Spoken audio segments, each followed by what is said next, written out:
আপনারা দেখছেন নিউজ 7 দিন বাংলা, আর আমি সঙ্গে অনুপ রক্ষিত। আগামী সোমবার নাগাদ উত্তর পশ্চিম সংলগ্ন পশ্চিম মধ্য বঙ্গোপসাগরে যে নিম্নচাপটি তৈরি হতে চলেছে সেটি অভিমুখ কোন দিকে হবে তা শুক্রবার জানায়নি আবহাওয়া দপ্তর।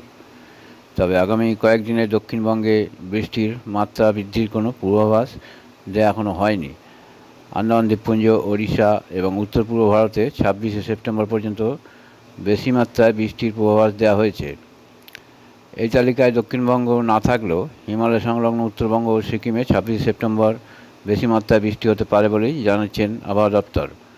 আলিপুর আবহাওয়া অফিসের অধিকর্তা হাবিবুর রহমান বিশ্বাস জানান, নিম্নচাপটির গতি প্রকৃতি কোন দিকে হবে তার উপর দক্ষিণবঙ্গে বৃষ্টির মাত্রাটা বাড়বে কিংবা কমবে তা নির্ভর করছে।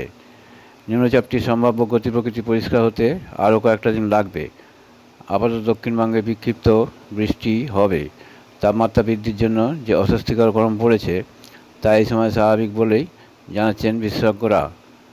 তারা বলছেন, আকাশ পরিষ্কার হয়ে রোদ ওঠার জন্যই তাপমাত্রাটা বেড়েছে, তবে জলীয় বাষ্প বেশি মাত্রায় আছে বাতাসে। প্রতিবেদন নিউজ 7 দিন বাংলা।